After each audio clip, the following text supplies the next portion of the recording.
Do you find that it's really difficult when you have kitchen cupboards that have shelves that you miss the things in the back and you can't see them, and it's just difficult to coordinate and things fall and oh, it's terrible? Well, I have a hack.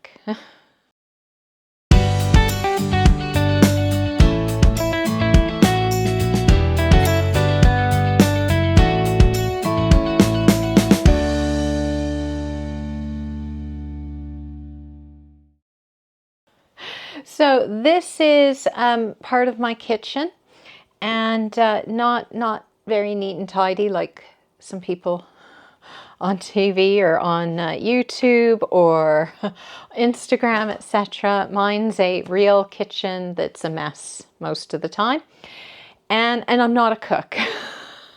So what I've done is on my shelves, the first thing I did was I measured them, and I found these buckets, these plastic bins, and they do come with lids. Now these ones, I think this is a 400 or 500 cupboard.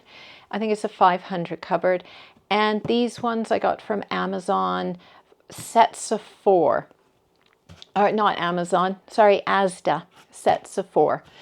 And they're not great quality, but they fit exactly. And then I could just put the food in it, and I can just take it out, put it on my kitchen table, which is just in front of here, and then I can go through it and put it back. Okay, so I tend to put the things that are more long-term and I don't use very often here. And then, sorry, Mittens wants attention. Are you okay, sweetheart? Do you want attention, baby? Oh my goodness, you come here. There we go. Sorry. One of the older cats wanted to join us today, 14, so she's lovely.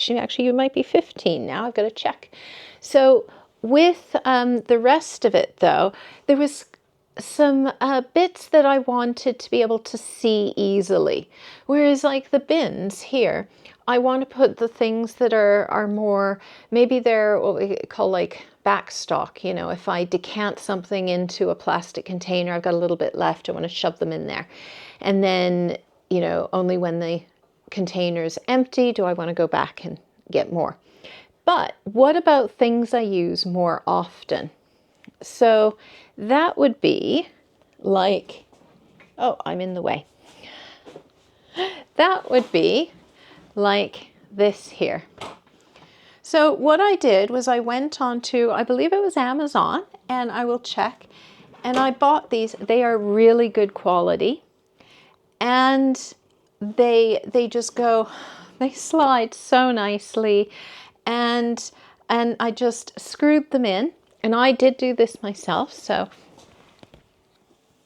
there we go. So my handyman probably is going, oh no, what did you do? But I didn't do a bad job, I didn't do a great job. And this way I can then look and see what I've got. Now my original plan was to have everything on its side so I could see all the labels. But I think I just have a little bit too much at the moment, but as I'm emptying it out, then I can do that. So I've got the two solutions here. I've got these plastic bins, and then I have the pull-out drawers. And having the combination really helps, and it just means that I use things more in the cupboards rather than buying it and then buying a second one, because I can actually see it more. Anyway, if you found this video useful, helpful, or interesting, then please do click on that thumbs up. It really does help. And if you would like to see more of my videos, then do subscribe to the channel. And also there is a notification there that if you'd like to get alerted with more videos, then it will do that, okay? I believe it's a little bell icon. Great, and if you'd like to suggest some video ideas, then do put that in the comments below. Thank you so much, and I hope you have a great day. Bye for now.